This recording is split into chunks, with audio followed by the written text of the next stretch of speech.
Hi, you're listening to Book Chat with author Vivian E. Moore.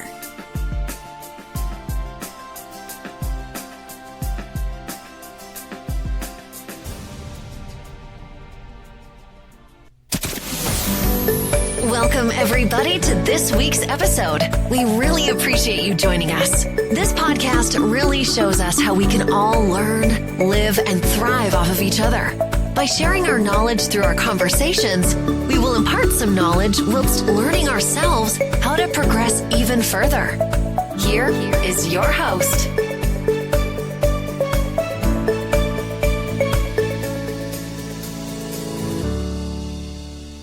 Hello and welcome to Book Chat. I am your host, Author Vivian E. Moore.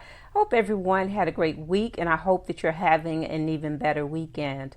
All right, we're going to get straight to today's show. The title is Need I Say More? And the topic is standalone versus book series.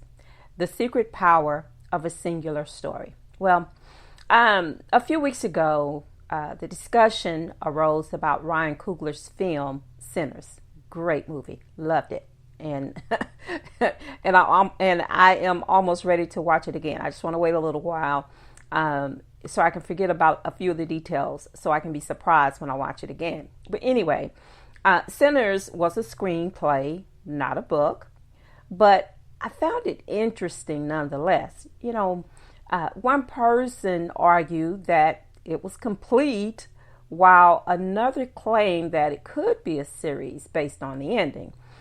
So, you know, I agreed with both of those theories because, you know, either was possible if Mr. Coogler so desires, right? Still, you know, in a world filled with literature, readers, they often divide themselves into two camps.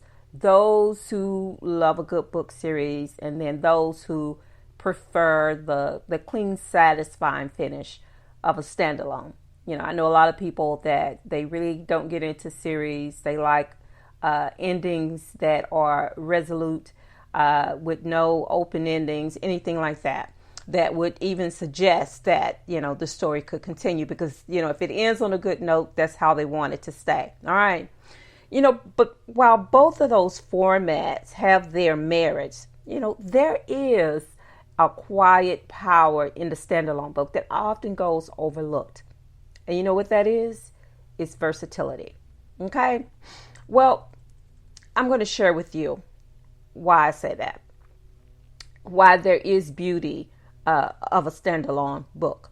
A standalone lone book is, by definition, a complete story in one volume. It introduces its characters, it explores its world, and then it resolves its conflicts, you know, all without needing a sequel. But, you know, don't mistake that singular structure for limitation, okay? In fact, it is quite the opposite. You know, standalones are contained, yes, but they are never constrained, okay? Contained, but not constrained. Because the best of them, they leave readers wondering, you know, what happens next? You know, what if this world were bigger? And could this character go on another adventure? You know, a lot of people, they like that. You know, they like the idea of a never-ending story.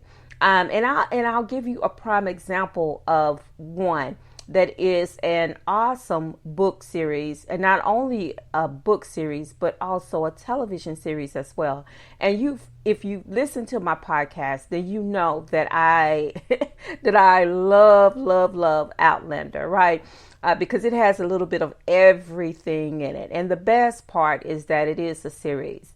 And, you know, Dana Gabaldon, the lady is a genius. I'll just tell you that, you know, first and foremost, she is. You know, and not only is Outlander a series that is unforgettable, but now, you know, there's another series that is like a spinoff from the Outlander book series called Blood of My Blood, and it goes back and it sort of introduces you to the parents of Claire and Jamie. It's great. I watched the first 2 episodes last night, and I plan to watch further episodes when they are released. But that is a prime example of a story that I would have been very disappointed had it ended with that one book, because it left a lot of unanswered questions for me. And so even though she went on to write 8 more books, still, I love the story so much to the point that I don't want to see it end. If she could write more books about, the story Outlander, I don't think I would ever get tired of reading them. All right. And just like that, an open door appears, and it leaves you with the question, need I say more? Okay. And in Outlander case, yes, please do say more. But there is a hidden superpower of expandability when you do a series, right? And one of the most underrated strengths of a standalone is its potential for expansion. Okay, many beloved book series today, they begin as those single self-contained stories, and once readers fall in love with the world or with the characters, the demand for more become irresistible, and the author always rises to the occasion. And I am so glad that Donna Gabaldon did that. But the best part about her books and my discovery of them is that she had already written them when I discovered it. And I'm so glad, because that means that I did not have to wait for at least the first 8 books. The 9th book, yes, I had to wait for it, but it was worth waiting for. But again, going back to the standalone, a great standalone, it lays the foundation, right? Even if the original story is resolved, its universe can remain alive, ripe for exploration through sequels and spinoffs, as I just mentioned, Blood of My Blood, or companion novels. And Miss Gabaldon, I don't want to stand on a soapbox for her today, but she has so many companion novels based on the Outlander series, on some of those characters from that series. It is storytelling with options, and we all love options, right? Because of of its contrast and the book series, how they require a long-term commitment from the start. They're built for continuation, which can be thrilling, but also risky. If a series doesn't catch on early, the later books may never see the light of day. So, standalone sidestep this gamble, right? Because you're ending it with the first story, so you don't have to worry about continuing it. But another thing is reader freedom versus reader investment. Standalones, they give readers the freedom to jump in, without having all of those strings attached. No waiting for the next release like I had to wait for. No trying to recall details from, like 3 books ago, and in this case, 8 books ago. But it's just a complete immersive experience in one go. Okay, so if you are the reader who loves standalones, then this episode is for you. Okay, but when a book has been well done, a standalone doesn't just satisfy, it lingers, and that lingering, it opens the door for investment. Readers who love the characters, they want to return, and authors who see all of that untapped potential, they may revisit that world that began as one but becomes many. Okay, need I say more?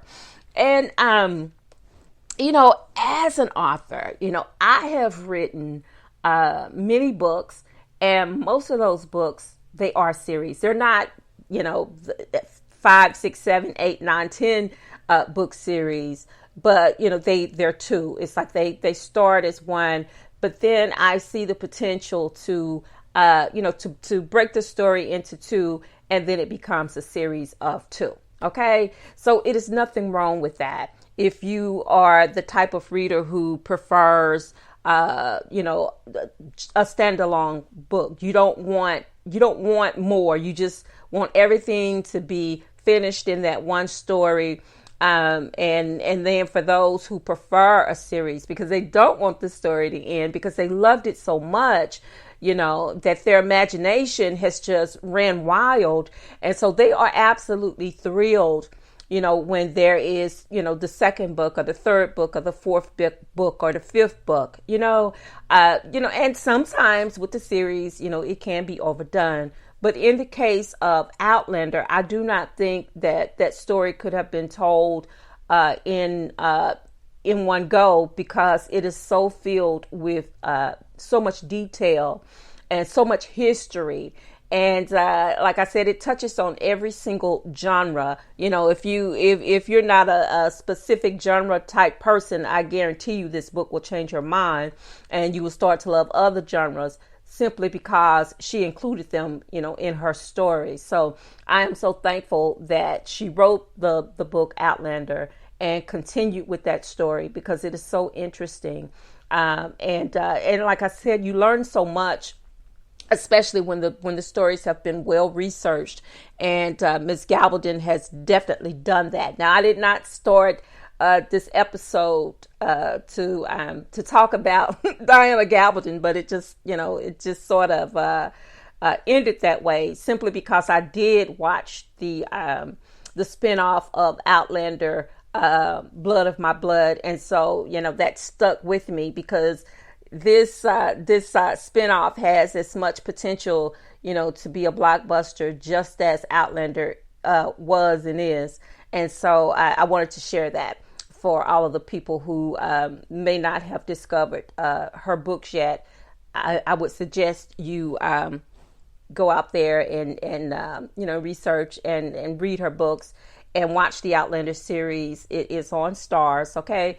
And I guarantee you will love it as much as I do. All right. So, here are my final thoughts on The Best of Both Worlds. The real magic of a well-written standalone, it lies in its flexibility. It can live forever as a singular masterpiece, or it can blossom into something larger. It's a story that can complete, but doesn't have to be. Okay? It can be complete, but it doesn't have to be. So, the next time you finish a standalone that sticks with you, consider this. The story may not be over.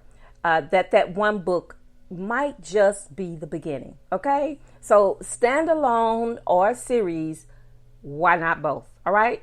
Need I say more? All right. So that is it for today's episode. And I hope that you enjoyed it. I enjoyed bringing it to you, and I would appreciate so much if you would listen, like, and share, because that is so important. And also leave your comments because I would love to hear from you. All right. And as I always say, as I end every episode, remember to tell those who you care about the most how you feel about them today, because tomorrow is not promised, and today may be the only chance you get to say it. So on that note, I love you. I hope you love me back. And until the next time you hear my voice, God bless you and goodbye.